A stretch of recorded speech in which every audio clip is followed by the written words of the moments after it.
આપણા ઉદ્ધારકર્તા પ્રભુ ઈસુના નામમાં દરેક ભાઈઓ બહેનોને હું પ્રેમી સલામ પાઠવું છું અને પ્રભુના જીવંત વચનો સાંભળવાના માટે આવકાર કરું છું. આજે આપણે શીખનાર છીએ કે આપણે પવિત્ર આત્માને ખીન ન કરીએ, દુઃખી ન કરીએ, અને એ બાબત ઉપર મનન કરવાના માટે આપણે પહેલો પોઈન્ટ જોઈશું. પહેલી બાબત, પવિત્ર આત્માનું અપમાન ન કરો. અને પવિત્ર શાસ્ત્ર બાઇબલમાંથી હિબ્રુઓને પત્ર 10મો અધ્યાય અને 29 કલમ જ્યાં લખવામાં આવ્યું છે, તો જેણે દેવના પુત્રને પગ તળે છૂંદ્યો છે ને કરારના જે રક્તથી પોતે પવિત્ર થયો હતો તેને અશુદ્ધ ગણ્યું છે અને કૃપાના આત્માનું અપમાન કર્યું છે, તે કેટલી બધી સખત સજાને પાત્ર ગણાશે, તે વિશે તમે શું ધારો છો? આ બાબત આપણે જોઈએ છીએ કે પવિત્ર આત્માને જ્યારે આપણે અપમાન કરીએ છીએ, કેવી રીતે આપણે દરેક પ્રકારના દાન, વરદાનો, કૃપાદાનો કે પ્રભુ ઈસુ ખ્રિસ્તના આ યુગના, આવનાર યુગના જીવનનો પણ આપણે અનુભવ કરીએ છીએ અને પાછા આપણે એ પ્રભુના વચનથી દૂર જતા રહીએ છીએ અને પ્રભુના એ મહાન જે ભય છે એને છોડી દઈએ છીએ. ત્યારે પવિત્ર આત્માનું આપણે અપમાન કરીએ છીએ. અને જો આપણે પવિત્ર આત્માનું અપમાન કરીએ છીએ અથવા તો પવિત્ર આત્માના વિરુદ્ધમાં બોલીએ છીએ, તો આપણને કોઈ દિવસ ક્ષમા પ્રાપ્ત થશે નહીં, માફી મળશે નહીં. માટે પ્રભુની ઈચ્છા છે કે આપણે પવિત્ર આત્માનું અપમાન ન કરીએ, પણ પવિત્ર આત્માને માન આપીએ. બીજી બાબત, પવિત્ર આત્માને ખીન ન કરો. અને આ બાબત પર સમજવાના માટે આપણે કાઢીશું એફેસી તેનો 4થો અધ્યાય, અને હું વાંચીશ તમારે મધ્યે 30, 31 અને 32મી કલમ. વળી ઉદ્ધારના દહાડાને સારું તમને મુદ્રાંકિત કરનાર દેવના પવિત્ર આત્માને તમે ખીન ન કરો. સર્વ પ્રકારની કડવાશ, ક્રોધ, કોપ, ઘોંઘાટ તથા નિંદા તેમજ સર્વ પ્રકારની ખુન્નસ તમારામાંથી દૂર કરો. પણ તમે એકબીજા પ્રત્યે માયાળુ અને કરુણાળુ થાઓ, અને જેમ ખ્રિસ્તમાં દેવે પણ તમને માફી બક્ષી, તેમ તમે એકબીજાને ક્ષમા કરો. આ વહાલાઓ, આ બાબત આપણને એ બાબતને વાકેફ કરે છે કે જ્યારે આપણે એકબીજાના વિરુદ્ધમાં થઈ જઈએ છીએ, આપણા જીવનની અંદર કોઈ પણ પ્રકારની કડવાશ, પાપ કે દુષ્ટતાનું સ્થાન મળી જાય છે, ત્યારે પવિત્ર આત્મા ખીન થઈ જાય છે. આપણે પ્રભુએ ઉદ્ધારના દિવસના માટે એના પવિત્ર આત્મા દ્વારા આપણને મુદ્રાંકિત કર્યા છે. અને જ્યારે આપણા જીવનની અંદર કડવાશ, ક્રોધ, કોપ, ઘોંઘાટ, એકબીજાને માટે નિંદા અને કડવાશ, આ સઘળી બાબતો આવે છે, ત્યારે એ બાબત પવિત્ર આત્માને ખીન કરે છે. અને ઘણી વખત આપણે સત્યને સમજવાના માટે અવગણના કરીએ છીએ, મંડળીની અવગણના કરીએ છીએ, થોડા લોકોથી જ આપણે સંતુષ્ટ થઈ જઈએ છીએ અને માત્ર ભૌતિક સહાયથી જ આપણે સંતુષ્ટ થઈએ છીએ. આપણા જીવન અંદર બેદરકારી, બિનકાળજી ને એકબીજા પ્રત્યે ધિક્કાર, સેવા પ્રત્યે બિનકાળજી, ઝઘડા અને વચન આરાધનાની સેવાના માટે અવગણના, આ સઘળી બાબતો પવિત્ર આત્માને ખીન કરે છે. અને જેના કારણે જ્યારે પવિત્ર આત્મા ખીન થાય છે, ત્યારે પવિત્ર આત્મા કામ કરવાનું બંધ કરી દે છે. આજે આપણે જોઈએ છીએ વ્યક્તિઓમાં, પરિવારોમાં, મંડળીઓમાં અનેક પ્રકારના પ્રશ્નો છે. લોકો ધાર્મિક જીવન તો જીવે છે, પણ હકીકતમાં જે પવિત્ર આત્માને ખુશ કરવો જોઈએ, પવિત્ર આત્માને આધીન થવું જોઈએ, પવિત્ર આત્માને દોરવણી અનુસાર જીવન જીવવું જોઈએ, એ બાબતો નથી. જેના કારણે પવિત્ર આત્મા ખીન થાય છે ને પ્રભુનું કાર્ય જાણે કે ઠપ થવા લાગે છે. આજે મંડળીઓમાં ધાર્મિકતાનો આત્મા કાર્ય કરી રહ્યો છે, પણ આત્મિકતા દેખાતી નથી. આત્મિકતા જાણે કે દબાઈ ગઈ છે. કેમ આવું થાય છે? અને એનું કારણ છે પવિત્ર આત્માને ખીન થવું. પવિત્ર શાસ્ત્ર બાઇબલમાં આપણે વાંચીએ છીએ, પ્રભુએ આદેશ આપ્યો કે સર્વ દેશનાઓનામાં જેને તમે શિષ્ય કરો. એ પ્રભુનો આદેશ હતો. પણ એ આદેશને પહોંચી વળવા માટે પ્રભુએ એક કાર્ય પદ્ધતિ પણ આપી. અને એ કાર્ય પદ્ધતિ એ હતી કે તમે યરુશલેમથી જતા નહીં, પણ બાપનું જે વચન છે તેની તમે વાટ જોતા રહેજો. કારણ કે લખવામાં આવ્યું છે પ્રેરિતોના કૃત્યો 1 અધ્યાયના 8મી કલમમાં, પણ પવિત્ર આત્મા તમારા પર આવશે ત્યારે તમે સામર્થ્ય પામશો અને યરુશલેમમાં, આખા યહૂદીયામાં, શમરોનમાં તથા પૃથ્વીના છેડા સુધી તમે મારા સાક્ષી થશો. આ પવિત્ર આત્માથી ભરપૂર થવા દ્વારા પરમેશ્વર શિષ્યો દ્વારા શું શું કામ કરવાના હતા તેના માટે ચોક્કસ કાર્ય પદ્ધતિ આપી કે તમે પવિત્ર આત્મા આવશે ત્યારે જ સામર્થ્ય પામશો. જ્યારે તમે સામર્થ્ય પામશો ત્યારે જ તમે મારું કામ કરી શકશો. અને તે પ્રમાણે શિષ્યોએ પવિત્ર આત્માની રાહ જોવાના માટે પ્રાર્થના કરી.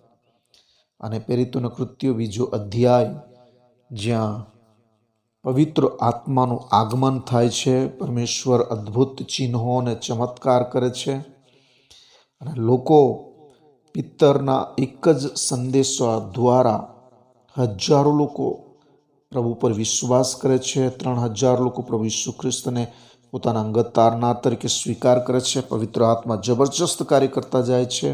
અને 3 અધ્યાયમાં આપણે જોઈએ છીએ કે સુંદર નામના દરવાજા પાસે, એટલે કે મંદિરના સુંદર નામના દરવાજા પાસે જે લંગડો માણસ કાયમના માટે ભીખ માંગતો હતો એ સાજાપણું પામે છે, એ ચાલતો થઈ જાય છે.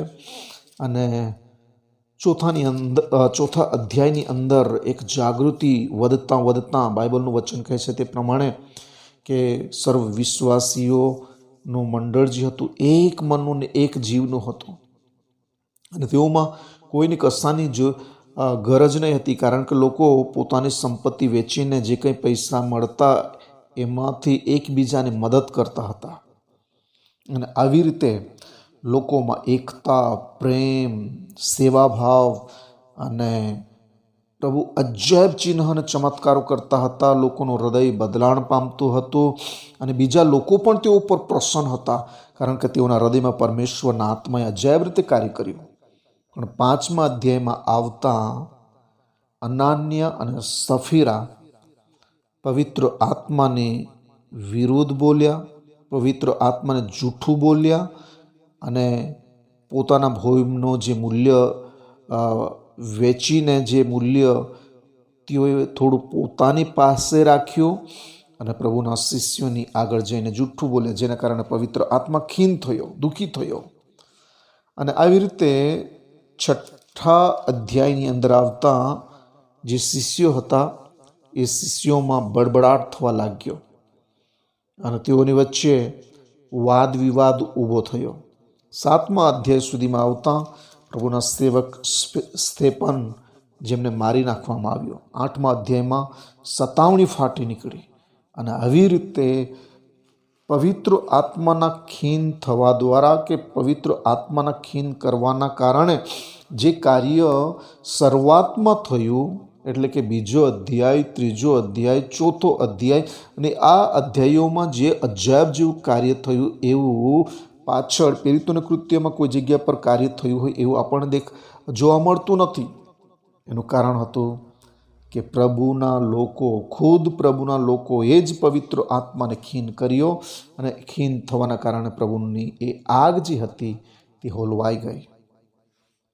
આ બાબત આપણને શું બતાવે છે કે જ્યારે પવિત્ર આત્મા ખીન થઈ જાય છે ત્યારે પરમેશ્વરનું કાર્ય ઘણા જ પ્રયત્નો કરવા છતાં, ઘણી જ મહેનત કરવા છતાં, ઘણો જ આપણે શક્તિ કે બળ વાપરવા છતાં પણ આપણે એ કામ જોઈ શકતા નથી. જૂના કરારની અંદર આપણે જોઈએ છીએ કે જ્યારે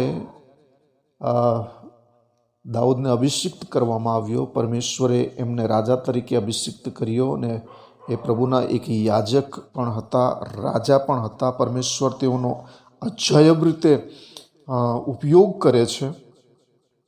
પણ જ્યારે એમણે પાપ કર્યું ત્યારે એમને એ બીક હતી કે કદાચ મારી પાસેથી પવિત્ર આત્મા લઈ લેવામાં આવે તો મારી શી સ્થિતિ થશે. અને ગીતશાસ્ત્ર 51 અધ્યાય અને 11મી કલમમાં પ્રાર્થના, જે દાઉદની પ્રાર્થના નોંધવામાં આવી છે તે પ્રમાણે, તારી સન્મુખથી મને કાઢી મૂકતો નહીં અને તારો પવિત્ર આત્મા મારી પાસેથી લઈ લેતો નહીં. અદ્ભુત રીતે આ જગ્યા પર આપણે જોઈએ છીએ કે દાઉદને એક બીક હતી કે આ દિન સુધી હું જે કંઈ કરતો આવ્યો છું, હું જે પણ છું અને મારી પાસે જે પણ કંઈ છે એ પવિત્ર આત્માના પ્રતાપે છે. અને જો પવિત્ર આત્મા મારી પાસેથી લઈ લેવામાં આવે તો હું પાછો એ જ સ્થિતિમાં જતો રહીશ, એ જ અવદશામાં જતો રહીશ કે જ્યાં હું પહેલાં હતો. કારણ કે એમને ખબર હતી કે સામસૂન પાસેથી જ્યારે પવિત્ર આત્મા જતો રહ્યો ત્યારે સામસૂન બરબાદ થઈ ગયો અને ઘણા લોકોના માટે એ બરબાદનું કારણ બન્યો. અને એ દાઉદ જાણતા હતા, માટે વિનંતી કરે છે કે તારી પાસેથી પવિત્ર આત્મા, તારો પવિત્ર આત્મા મારી પાસેથી તું લઈ લેતો નહીં. વાલાઓ, આજે આપણે જોઈએ છીએ કેમ પ્રભુનો આત્મા કાર્ય કરતો નથી. પ્રભુની મંડળીમાં ઝઘડા, પ્રભુના સેવકોને વિરોધમાં બોલવું, એકબીજા પ્રત્યે નફરત, જગીક પ્રેમ, આત્મિક પ્રેમ લોકોનો ઠંડો થઈ ગયો છે. કોઈ વ્યક્તિ કોઈના માટે પ્રેમ કરવાના માટે કે એકબીજાને અંગીકાર કરવાના માટે તૈયાર નથી. એવી સ્થિતિ આજે મંડળીઓમાં વ્યાપી ગઈ છે. માત્ર એક ધાર્મિકતા તો દેખાય છે, પણ પવિત્ર આત્માને જે ખુશ કરવો જોઈએ એ નથી થતો, જેના કારણે જે કાર્ય આપણે જોવા જોઈએ એ કાર્યોને આપણે જોઈ શકતા નથી. માટે જરૂર છે કે પવિત્ર આત્મા આપણને ચેતવે છે કે આપણે તૈયાર થઈએ, એકબીજાને ક્ષમા કરીએ, એકબીજાનો અંગીકાર કરીએ, પોતાના કરતાં બીજાને અધિક ગણીએ. અને એવું જીવન, એવું હૃદય જ્યારે પ્રભુના લોકોમાં આવશે, પ્રભુ અજાયબ જેવા ચિહ્નો અને ચમત્કારો કરશે. ત્રીજો પોઈન્ટ છે પવિત્ર આત્માને ન હોલવો. 5મો અધ્યાય 16-22મી કલમ હું વાંચીશ. પહેલો થેસ્સલોનિકીઓને પત્ર 5મો અધ્યાય 16-22મી કલમ. અહીં લખવામાં આવ્યું છે, સદા આનંદ કરો, નિત્ય પ્રાર્થના કરો, દરેક સંજોગોમાં આભાર સ્તુતિ કરો, કેમ કે તમારા વિશે ખ્રિસ્ત ઈસુમાં દેવની મરજી એવી છે. આત્માને ન હોલવો, પ્રબોધને તુચ્છ ન ગણો, સઘળાની પારખ કરો, જે સારું છે તે ગ્રહણ કરો, દરેક પ્રકારની દુષ્ટતાથી દૂર રહો.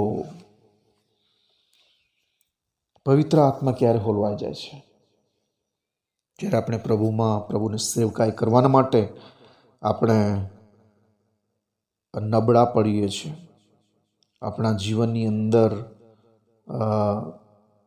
જ્યારે વેરવૃત્તિ આવે છે, આપણે પ્રેમ ભાવનું જીવન ઓછું થઈ જાય છે. અને જ્યારે પ્રભુની સેવા કરવાના માટે આપણે નબળા પડીએ છીએ, પ્રાર્થનાનું જીવન ઠંડુ પડી જાય છે, આપણે પ્રભુની આભાર સ્તુતિ કરવાનું ઓછું કરી દઈએ છીએ. અને એવી રીતે ધીરે ધીરે પવિત્ર આત્મા હોલવાતો જાય છે. શરૂઆતનો પ્રેમ આપણામાં ઓછો થઈ જાય છે. પ્રભુ પ્રત્યેનો પ્રેમ, બીજા લોકો પ્રત્યેનો પ્રેમ, પ્રભુ સેવા પ્રત્યેનો પ્રેમ નબળો પડતો જાય છે, બેદરકાર બની જઈએ છીએ અને ધીરે ધીરે આપણે હોલવાતા જઈએ છીએ. માત્ર આપણી પાસે ફક્ત જૂની સાક્ષી હોય છે, બાકી નવું કાર્ય કંઈ દેખાતું નથી. માટે વહાલાઓ, પ્રભુનું વચન આપણને ચેતવે છે કે આ છેલ્લા દિવસોમાં આપણે પવિત્ર આત્માનું અપમાન ન કરીએ, પવિત્ર આત્માને ખીન ન કરીએ અને પવિત્ર આત્માને હોલવી ન દઈએ, કે જેથી કરીને જો આજે આપણે બળવાન અને સામર્થવાન બની રહીશું તો ચોક્કસ આવનાર દિવસોમાં પરમેશ્વરનો મહાન મહિમા આપણે પ્રગટ કરીશું. જો પ્રેરિતોના કૃત્યોના ની અંદર આપણે જોઈએ છીએ કે પવિત્ર આત્મા ખીન થયો, તેનું અપમાન કરવામાં આવ્યું, હોલવાવા લાગ્યો. તો શરૂઆતના દિવસોમાં જે અદ્ભુત કાર્યો થતા હતા અને અદ્ભુત મંડળીઓને સ્થાપના થતી હતી, લોકોનું બદલાણ દેખાતું હતું, એ ઓછું થવા લાગ્યું. અને પ્રેરિતોમાં પણ વાદ વિવાદ અને પક્ષપાત આપણે જોઈ શકીએ છીએ, જેના કારણે પવિત્ર આત્મા ખીન થવા લાગ્યો. આ દિવસોમાં આવા આપણે એકતામાં આવીએ અને પરમેશ્વરના મહિમા માટે એક મનના, દિલના, જીવના બનીને ખ્રિસ્તની મંડળી તરીકે આપણે પ્રભુના મહિમામાં આગળ વધીએ. પ્રભુ તેના વાંચેલા વચનો દ્વારા આપણ દરેકને આશીર્વાદિત કરો. આમેન.